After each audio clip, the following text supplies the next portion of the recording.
So welcome to Adventist Voices, Spectrum's podcast. I'm Alexander Carpenter, and I'm honored to be here with an Adventist filmmaker, Kyle Portbury. Thanks for being willing to talk to us today. Hey, my pleasure. And it's also very cool that you're honored. Yes. Yeah. We say that. It's nice to be honored on a Friday morning at like whatever right. it is, like 11 a.m. or something. That's right. Yeah. Well, I'm honored not only because you're here, but you are about to release a film, The Hopeful, in April. And so we want to talk about you as a filmmaker. You've had a really fascinating career making art That's and around. That's exactly how my wife articulates it as well. Interesting career. Yeah. She said, "You've got a really fascinating career." Yeah. So we'll kind of talk about that fascinating career and the things that you've made and how you've made them and ways that folks can watch The Hopeful. Yes. So maybe let's start with The Hopeful. What is it? Well, The Hopeful is a absolutely gorgeous 90-minute period drama that's pretty much Kyle's love letter to his Adventist roots. So it charts the course of anticipation through disappointment and out the other side with perseverance. Nice. Obey his word and believe. There is no time for delay. I believe the Bible is clear. Jesus will return in but 4 short years.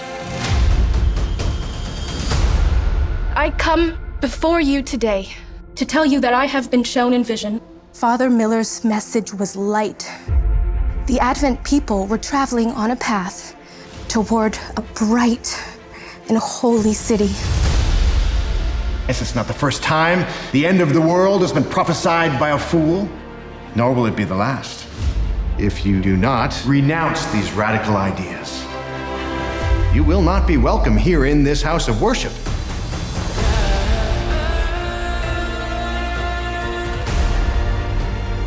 This was only the beginning of our journey. Her visions do not come from God. But my friends, she speaks with great tenderness of the word of the Lord. The Holy Spirit encouraged our Advent hope. There were people who didn't listen and they fell off the path. You really believe this doctrine which you preach? I was lost, and now I'm found. We must follow the word of God over the rule of men. We feel love, the love of Jesus.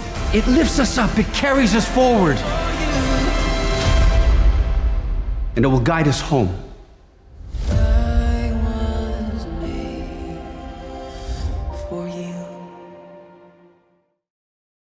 I like that. And it's a really, I guess it's a really personal take on that story in the sense that we're looking really deeply at what characters want and why they were motivated to, like, why did they want to anticipate the soon return of Christ in the first place, right? Yeah. Like, what was that all about?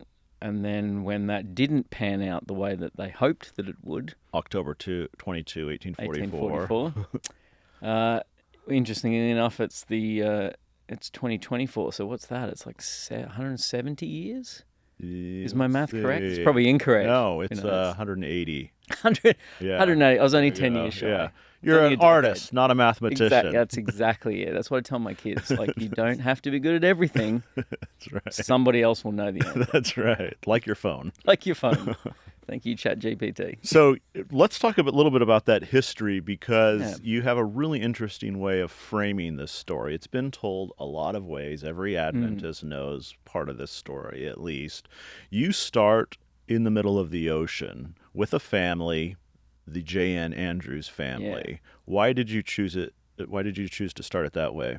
Well, I'm a bit of an aficionado of, like, old cinema. So I kind of, which I got a love for. Actually, was a really cool tutor that I had at Drama Centre because I trained professionally in London as an actor back in the 2000s. I hadn't really ever engaged that much with cinema history. Hadn't really watched that many old films. So I think when I went to Drama Centre in 2005, I was maybe 26, 27 years old. and we had a class called Understanding Film, and she started showing us all of the great works from cinema history, just clips of them. Mm-hmm. And Drama Centre, being part of University of the Arts London, like had this huge library that you could then go and take any film. That was back in the days of DVDs, and I believe that they still had a very large VHS collection at that time. They also housed Stanley Kubrick's entire archive, so you could actually go in there with like the gloves on and as a student and request to get like scripts of his for like films like Barry Lyndon and stuff. So you could sit down and look at the notes on the side of the scripts. Yeah. I don't know that you can do that anymore. Yeah. I haven't checked in a long time. Maybe as an alumni, it'd be cool to go back down there and do that. But they had props and all sorts of stuff. So I got a really, because of that immersion and how passionate Pamela was about the history of cinema, you suddenly just got your eyes opened to. There's a whole like visual literacy that I had no idea about. Mm-hmm. It's culturally, where I was brought up in that part of Australia in that era, in that Adventism community, that artistic dive into cinema wasn't really a thing that anyone did. No one I knew did that. Yeah. There was no real appreciation. I think the first movie I ever watched in the cinema was Finding Nemo in like 1990 something. So is that why you started the Adventist story in the middle of the water? That's exactly why I started it in the middle of the water. I kind of really love films like Princess Bride. Yeah. And I really like those. The structure of that story. Structurally, those sorts of storytelling devices where you kind of may have moments where the audience is like, hang on a minute, what's going on right now? Like, it's a really cool device to be able to have a family you've already got to know on this ship be able to like pop in for a second and let you off the hook, right? And be like, I'm not 100% sure what's going on here. And then you let the audience have that same experience of like going, oh, phew, like neither did I. Because actually some of those concepts around prophecy, for instance, when you hear Miller talking about why 1843 and then 1844, it's kind of useful to have the daughter pop up and go, this is really confusing. Yeah. Because it is. Yeah. And then it lets you off the hook and you can move on with the story, right? Yeah. So explain what you're, they're sort of on this ship, they're going to Europe, they're the first Adventist missionaries, and they're explaining kind of what they're doing and why. Yeah. Is that what the story's about? Is the story for you about, or is the film about trying to help people understand what we're doing and why today? Not in that, like, this happened and then that happened and then this happened and that happened way. But I think when you can engage with characters who have similar wants and desires and hopes and dreams and you're faults thinking and of failings. Ellen White as a character. Yeah, and William Miller and James White, her husband, Joseph Bates and his wife Prudence, Miller's wife Lucy, who's a fabulous character. These guys are very much just like us. When you really, we're kind of fortunate that we've got a lot of correspondence between all of them. Yeah. So they wrote extensively and not in ways that we write anymore. So the level of detail that they would correspond between each other is just really rich. So you get this really clear sense in their letters to each other or their writings about certain events or philosophy of what they'd learned from biblical research. So you get a real understanding of who this person was. Mm-hmm. And I think when you go, wow, this person in the 1800s actually is not too dissimilar to me, right? Like they look at certain things with skepticism sometimes, and they're not necessarily going, I'm just buying that, right? Like they're really testing it and pushing it and playing with the edges of what they're actually looking at or what they're talking through or what they've discovered. Mm-hmm. So I think when you connect with a real character and you get provoked and challenged by the way that you see them respond to anticipation or respond to disappointment or respond to that disappointment through perseverance. I like being provoked by how would I have responded in that situation. I think about it today and I go, it's far easier to be cynical than it is to persevere. Yeah. Right? Like you look at all of the possibilities that you have. It's much easier to look around at the people who are looking at you and go, it's a bit vulnerable to show people that I'm passionate about something, right? Because what are they going to think about? Are they going to agree with that passion? It's much easier to just be cynical about stuff. It's the path of least resistance that helps us get through all sorts of awkward situations. Yeah. So I look at what this group of people decided to do with the events that they were handed and the circumstances that were handed.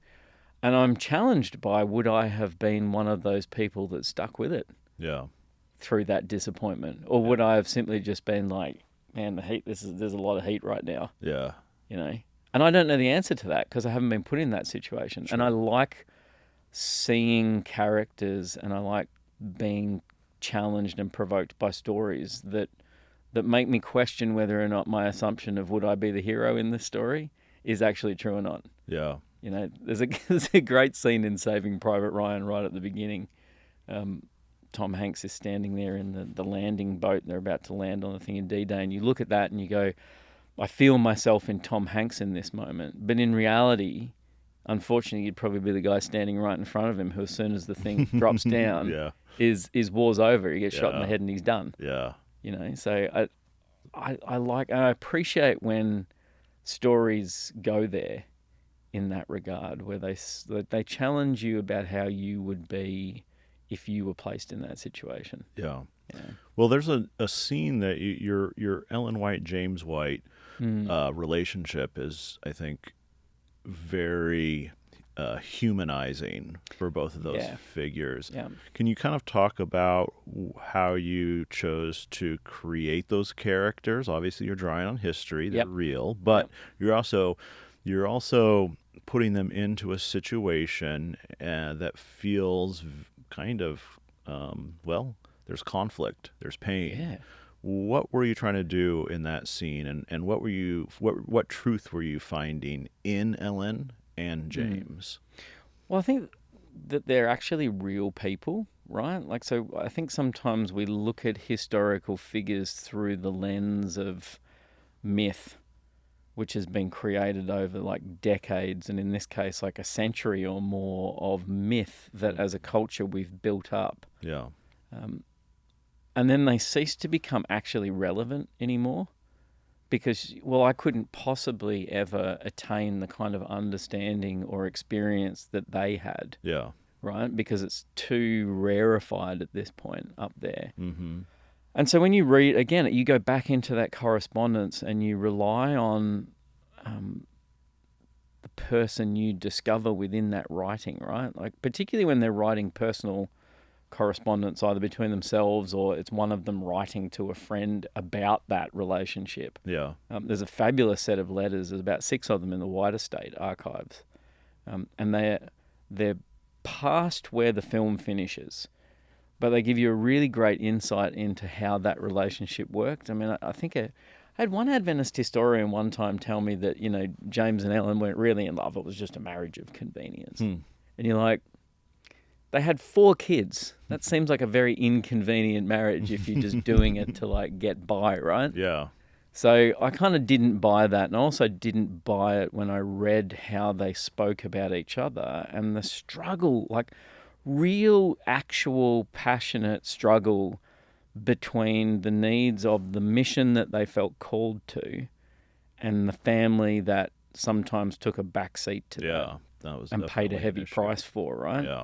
And so that scene that you're talking about, it's James and Ellen, there's a baby on the hip. Mm-hmm. That kid's upset, which babies generally are. They either need feeding or, they're teething or they need to go to the bathroom or whatever it be, right? So there's stuff always up at that, early stage of kids. And I've had that conversation with my wife before, not in that context, not about should we go to a Bible conference, wherever it was. But I've certainly had it on, should I go to this film festival? That would be a really great idea. Yeah. Kyle, but what about the needs of our family? Yeah, right? sure. What do you want me to do? Stay home and look after and do this by myself? Did that happen when you went to South by Southwest? Oh, dude, it happens. So literally, I got over to the States about 3 weeks ago. We're 3 weeks into an 8-week stint of that right now, right? Yeah. So there's a price to be paid, even when you really passionately believe, as she does as well. Like, it's a family decision when you're doing these crazy things and making movies and then promoting them. But there's still a toll, right? Yeah. And I think it's really valuable for us, particularly as Adventists, to get an understanding that just because the people have an experience that seems extraordinary, doesn't mean they don't still grapple with the ordinary. Yeah, great. And I think that's really important to challenge anyone with that. You don't need to be Adventist to be challenged by that, right? Like, it needs to be relatable so that you go, okay, this story that I'm on, this roller coaster of this journey with these characters and this world that they're in and these big issues that they're facing, actually really relatable to me in 2024, right? Like, I anticipate, you anticipate. Mm-hmm. I get disappointed by loads of stuff. I got disappointed by the coffee at the hotel this morning. I was sitting in there going, oh, this is not as good as I expected it should have been. Yeah. And so then I went and sought out. My disappointment was met with perseverance. That's right. Like Ellen White. Like you Ellen looked White. for a greater truth I in a looked cup. for a greater cup of coffee and persevered. She did say once that the coffee was to be avoided, but then I figured that she's left you some wiggle room within there, because to be avoided means that there's some space to still have it. Okay. All right. She didn't say don't, or maybe she did. I don't know. By the by, coffee was different back then. It was so disgusting. She was warning us away from Yeah. bad coffee. Bad coffee. I feel like she would feel like- enjoy a little third wave I coffee. think so. But yeah, the coffee that I persevered towards was well worth the extra effort this morning. The Adventist spirit is alive in you. It's alive and well in my gut biome right now. Well, on your gut, let's transition. That's a great that was a good segue. I don't know where this is What going. in your gut led you to create such great music for your film? Yeah, nice. Because you're not just thinking visually here. You really brought in professionals to create an audioscape that is, beyond the normal Adventist cinematic experience. And in some way, it's kind of unique in just general cinema experience, actually, too. Not that we set out necessarily to do that, but it's one of those things of, it's what happens when you're open to being influenced by your collaborators in a really, very open, you pitch stuff and I'm going to let that affect me as it does, right? Rather than just going, actually, I want this. Can you please just do that? Yeah. And I'm a big fan of collaboration. Yeah. I love working in team. Yeah, a film's sport. perfect for that. Yeah. Well, you think about it, you can never go, and this is what I love about filmmaking, as a director, you can't ever go, oh, look at what I made. Because actually, there's 137 people on the crew, and there was 100 principal cast, 1,000 extras, and then in post probably another 100 people. So when you add those numbers up, it's pretty disingenuous to be like, oh, look at what I made, right? Like, yes, you're a big hand in that, but you've got some key collaborations that without them, it's not going to be as rich of a story. They're going to bring insight and ideas that you're not going to have. Yeah. And so I think if you can let those provoke you, just like I like going to cinemas and being provoked by story, I like being provoked by people. And I don't think that needs to be negative, right? That's not like you're sitting in there arguing about it. It's just that they will challenge the way you're looking at either that character moment or that sequence of the story or the whole story as a big picture. Yeah. So, when a couple of years ago, a buddy of mine, Jonas Myron, who wrote 10,000 Reasons and Cornerstone with Matt Redman, writes for Andrea Bocelli and Celine Dion and Lauren Daigle, to name a couple. he and I worked on a film together, and we started on that talking just about the philosophy of how you would incorporate music differently into the storytelling arcs. Mm-hmm. You know, so it's not just like needle drop, here's a song, let's just put it in. And so we kind of worked out that we had a very similar philosophy and an understanding of how rhythm and timing works between picture and sound. And so a couple of years later, the opportunity came up on this, and I sent him. I was sitting in church, and I remember clearly because I was quite distracted and fidgeting, and I was writing notes on my phone, and my wife leant over to me, and she's like, "Whatever it is you need to do, you should probably go and do it because everybody in the row knows you want to do something." So I was like, all right. Texting in church. Writing notes. And so I walked out, and I was going backwards and forwards, right? Because when you ask someone to take a look at your art when it's in rough form, it's kind of vulnerable, right? Like and so you've got to work through that, and then you've got to work through that feeling of, oh, what if they think it's no good? You know, so it's quite I know it's hard sometimes to get up and be like, this is what I think is good. Mm-hmm. What do you think? Right? Do you agree with that? So you have to move past that when you're creating with collaborators and just allow them to respond to whatever it is that they're seeing. So I rang Jonas up and I said, hey man, I've got this film that I'm doing. It's in rough format at the moment, gave all the caveats. He said, look, just send it over in Dropbox and I'll have a look at it. And I said, great. And if you get inspired or you feel something, send me an idea of a song that could possibly be in there. Mm-hmm. 4 days later, he sent me back two of the most absolutely gorgeous demos that you could ever hope to hear as a director. And they completely changed the way that I went about the edit. We actually reapproached and changed the way and the pacing and the way character arcs actually mapped out as a result of those two songs. So one of them became William Miller's main theme. They're almost like the internalized expression of the feeling that's going on for that character. Yeah. And so they're used, each song is used 3 times. So it has a beginning, middle, and end structure, and it kind of tracks their emotional interior. So even tonally, those songs express very differently each time that you hear them. And they're in very different parts of that journey. And so, that influence of that, then when he saw how we'd laid them into the edit, Jonas and our composer for the whole score, Blake Robinson, got together, and then they got re-inspired with what they were doing, and then changed their approach to how they were working on music. So they let what we were doing visually with the demos affect the way that they then went through the process of coming back and going, well, what about this?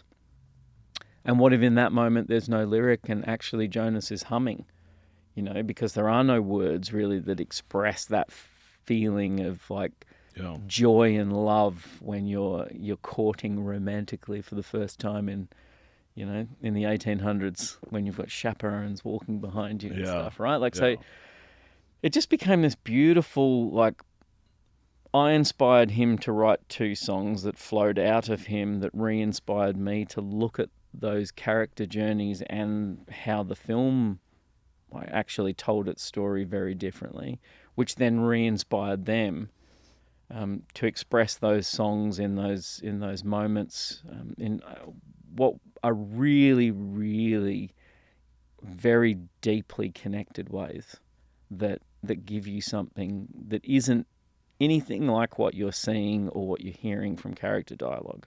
So it's doing something complementary but different, which I always find is really lovely, because if your picture and your sound are just doing the same thing, then you're kind of missing an opportunity to give us more detailed information, particularly on that interior journey side of it. Yeah. Yeah.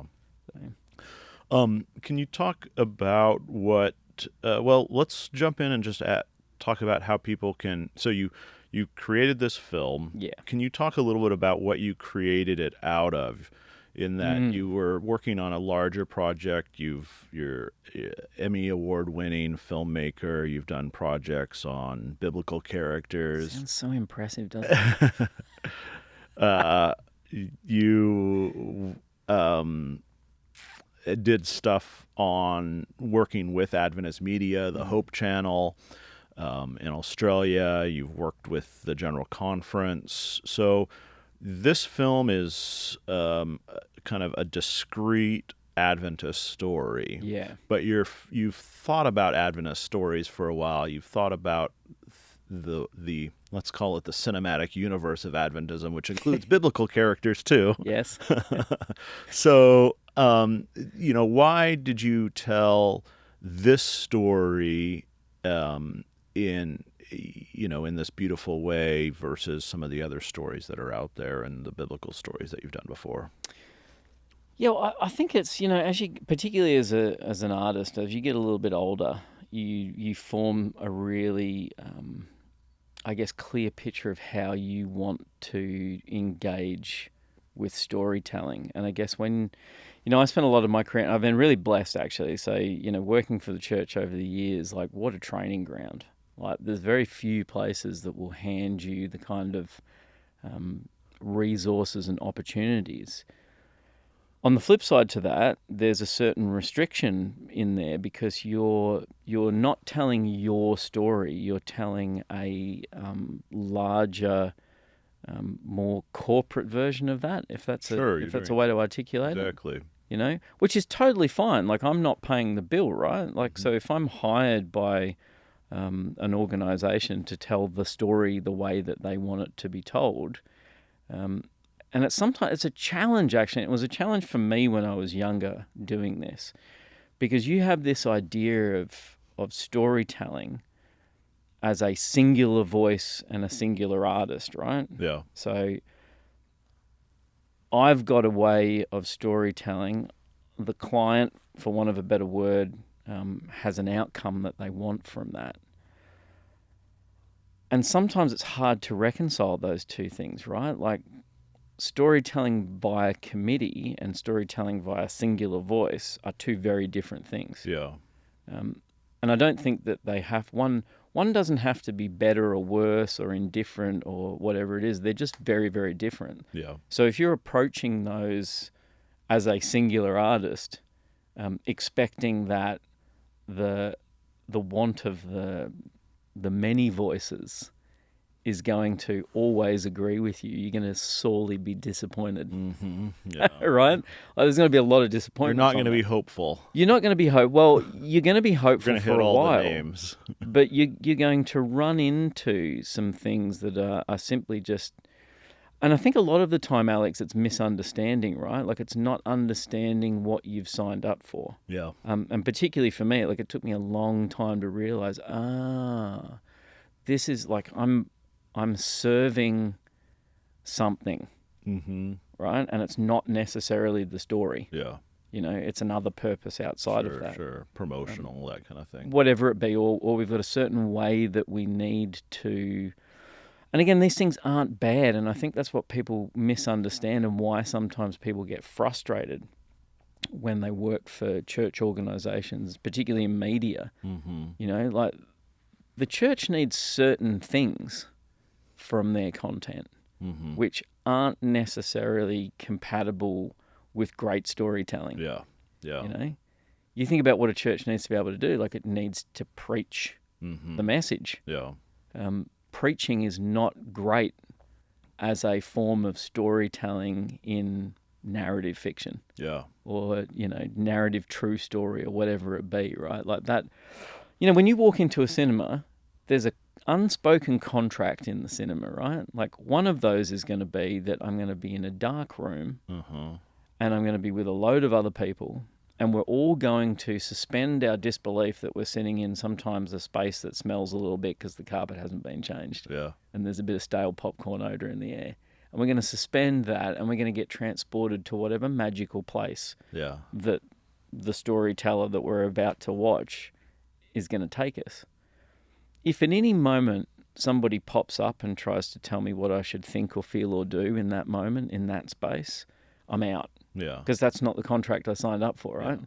I signed up for getting provoked and going on a journey, and it's going to be magical and mystical, and there's going to be these fabulous places I've never seen before, and there's going to be these characters that are struggling and dealing with things just like I have to, but in such situations that maybe I'm not familiar with. Yeah. And that's going to allow me to feel feelings that maybe aren't safe out in the world that I walk around in reality.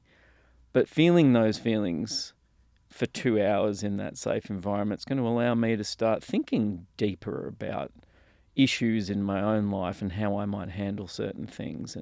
But that's mine, right? That's my interior thought process. That's for me to decide how I feel about that. Yeah. And so, those two imperatives, one being, we have a mission and we have to tell, which is great, but it isn't great in cinema. No. It's not, that's not its place. It's not even great in church, let's be honest, most of the time. Most of the time, unless you've got someone who's a really great orator, right? Exactly. Like great oration can actually, like I was sat, where was I? Listening to Barry Black. Oh, yeah. Yeah, who's the U.S. Senate chaplain. And I mean, that man's, like, you can listen to him for hours on end, like literally. Like, he just has a way and a tone and a cadence and a rhythm and an ability to just kind of place an idea. Yeah. And then just let it sit there. And you're spellbound by it, right? Like, you're sitting there going, it's not that I want you to hurry up. It's just I can't wait to hear, like, what's the punchline to that idea that you just dropped in front of us and now we're all looking at it. Yeah. You've just got this beautiful ability to put ideas into time and space in front of you.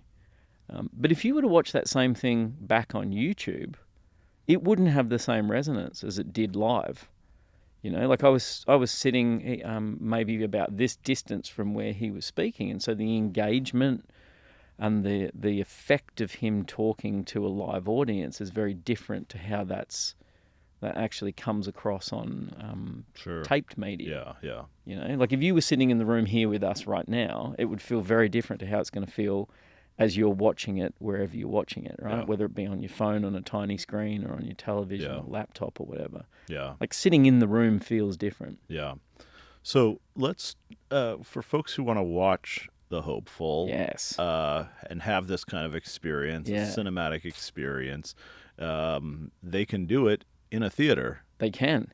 They can go to Ellen cinema. White has said we can do that now. Yeah. I'm not sure, but well, no, there's some fabulous it's things. about her, so the angels will be in the room. And actually, this is the hilarious thing because, you can go on. I mean, the White Estate cleared this up literally years ago, Alex.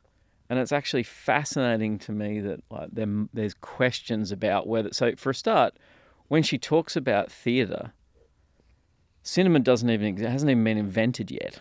Yeah. So there's literally zero context for her to be talking about cinema, for a start. Mm-hmm. And she was referring to one very specific theatre where there were bawdy plays of a vaudeville variety where people would go to do certain transactions in that theatre up the back. So it was very site-specific to a very specific time and place. Like many of her prohibitions. Things, right? So if we translate those very site-specific, time-specific, and person-specific onto just blanket general, I mean, global statements, that's where you're always going to get in trouble because you're taking something very much out of context and not putting it in the context and then looking at it for what it is. Yeah.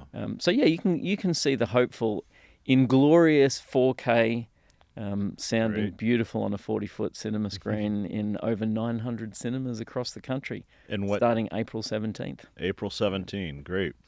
And if you go to fathomevents.com /The Hopeful, you can get tickets there either for you and a couple of people.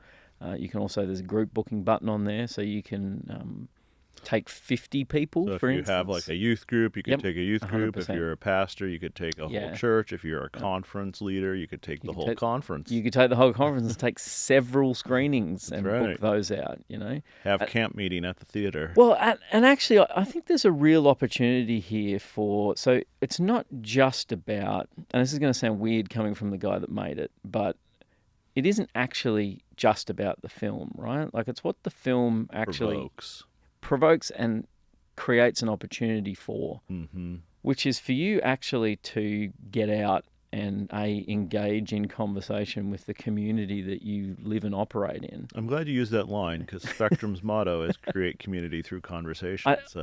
Look, I didn't this mean to. movie It's might just help appropriately us accomplish serendipitous. our mission. Yeah, but I mean, I think that's in a funny kind of way, right? Like, I think sometimes, we've all got those friends that we've had for a while, 5, 10, 15 years. Yeah. That for some unknown reason, at some point at the beginning of that friendship, we friend-zoned our faith with them. Yeah. And then very quickly after that, it becomes really difficult to insert any conversation about that in, because it's not now organic and natural. So 10 years down the track, they know a lot about our life, except this period of time on the weekend, right? Where they know we disappear into an ether of this thing called Sabbath. Yeah. Right? And they know that sometimes they can't get hold of us during that period of time. Yeah. But they don't really know why, and they feel uncomfortable to ask because now it's been too long and we probably should have asked that up front, but we just didn't, What a fabulous opportunity to go, hey, I got a couple of tickets. Do you guys want to come on Wednesday or Thursday and we'll go do dinner and a movie together? Mm-hmm.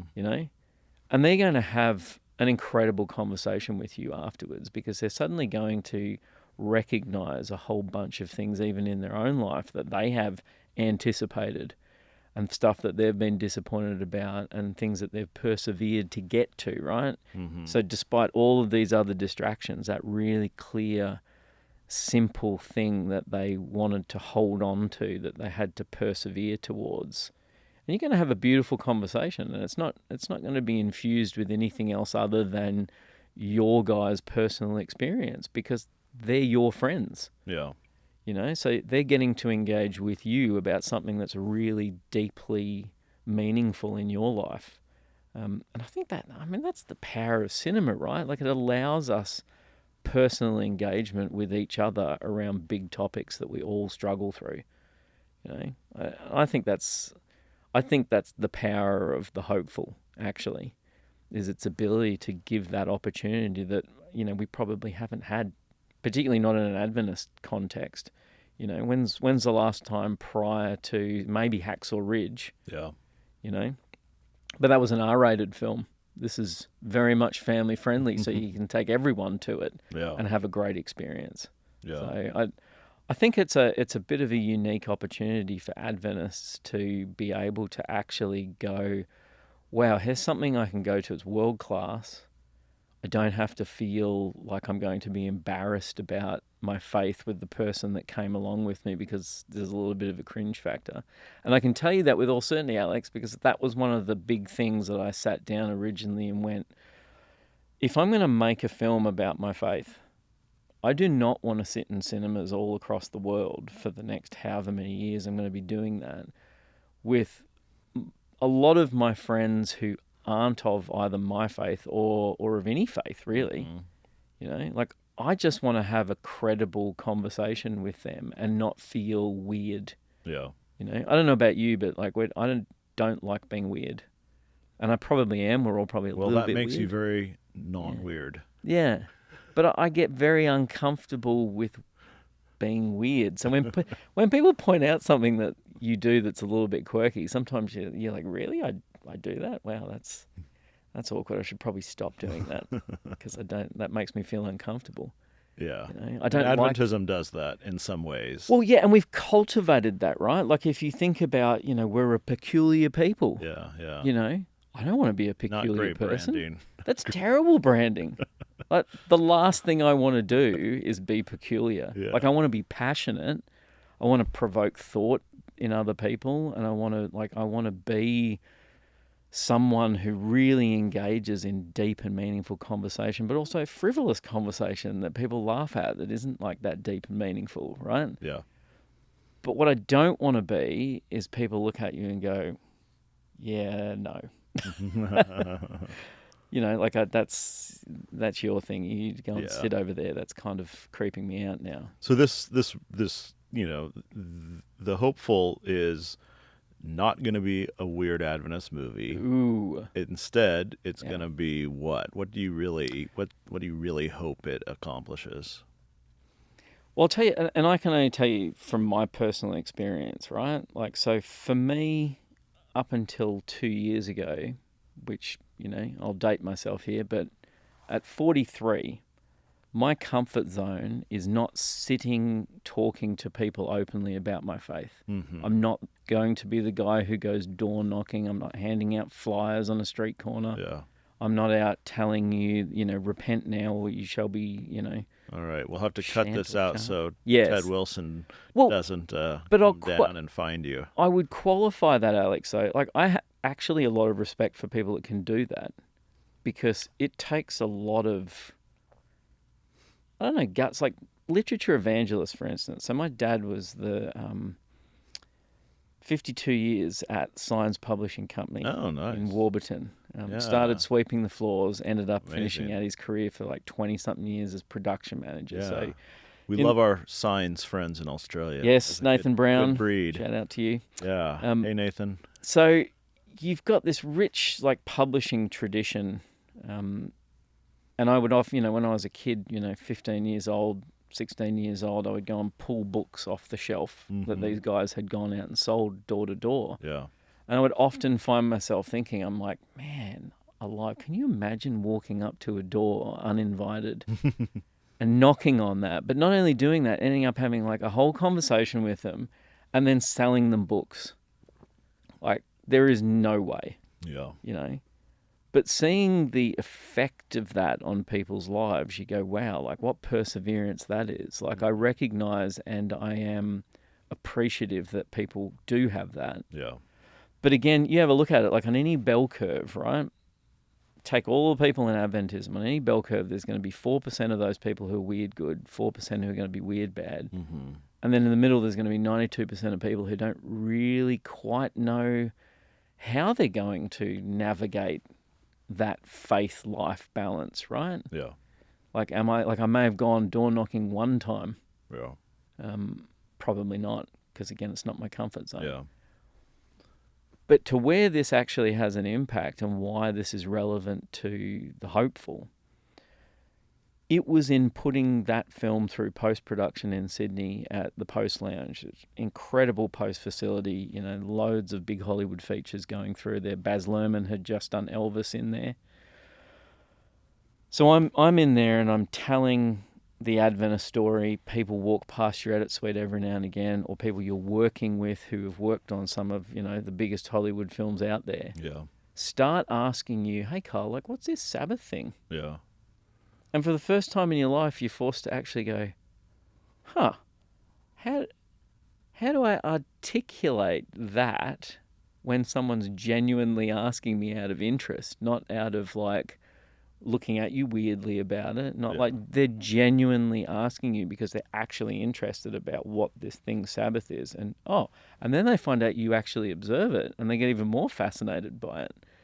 And so then you're presented with the reality of, wow, how do I articulate this thing that as a lifelong Adventist I just take for granted? You know? Yeah. And am I comfortable talking about that? And how do I get comfortable talking about that? Because, good grief, I'm making a film now, and if this thing actually goes to cinema like we hope it will, I'm going to have to talk a lot about this. You know? So very quickly you realise that actually there's a lot of comfort and relaxed joy in being able to feel like you can honestly go, yeah, I don't always feel comfortable. I don't always have the answers. And that's kind of okay. Yeah. You know, like that's the point of telling this story, is that it allows you to go, I am proud of my faith as an Adventist. I do actually love those core, absolutely core values that actually Adventism was founded on, which when you look at what those early members really locked into, they locked into coming out of disappointment, and with all the other stuff going on, we're now destitute, we don't have houses because we sold them, people are ridiculing us in the street. But there was something about the character of Christ that they saw originally that Miller really painted vividly, particularly for Ellen. So Ellen, the first time she ever hears him, she goes back that evening and she says to her parents, I've never heard Jesus described as a healer before, right? I've heard of his wrath and I've heard of his judgment, but his healing, like, that's beautiful, you know? And when you think about everything that these guys went through on that journey through disappointment out the other side to working out, so how do we reconcile what we're disappointed by, which is him not coming back, with the character that we got to recognize and fell in love with? Yeah. And so when you look at the outworking of that, like, what are Adventists really good at? Hospitals, development relief agencies, and education. And so when you look at the healing and the hopeful message that we believe we've been uniquely tasked with giving to people, I think that, man, hope and healing's a pretty great offering to the Protestant canon of Christianity. Yeah. Like, if that's all you go, so what is my purpose and my role out in the community? It's to give hope and to bring healing. Okay, that's pretty great. I think I can sign up to that. Yeah, sure. You know, I think I can sit comfortably with people and operate under that, you know. So the hopeful talks to us about hope and Yes. gives us a nice vision Yeah. for Adventism as a community that brings healing. As we wrap here, just remind folks how they can see this and when they can see it. Yeah, so they can go to fathomevents.com/thehopeful, or they can go to thehopefulmovie.com and then click on buy tickets. There's also buy group tickets, or request a booking, request a screening in your local area. So yes, there's 900 screens across the US. So it's likely that you're going to click on buy tickets and it's going to show you. I just looked around this area this morning on my way here. There's like 15 cinemas in like a 5-mile radius. We're in Los Angeles. We're in Los Angeles. You'd expect that. But even in smaller places like that, I've been traveling around the last couple of weeks, you look on where they are and it's surprising how close they are to an Adventist church. Great. So, but if there isn't one near you, go on there and request. You know, say, this is my location, this is where I am. I'd like to get a number of tickets to this and request that and get that cinema on board. Nice. Yeah. Well, it's been great talking with you. Thanks, Kyle. Thanks, Alex. Appreciate it. Great.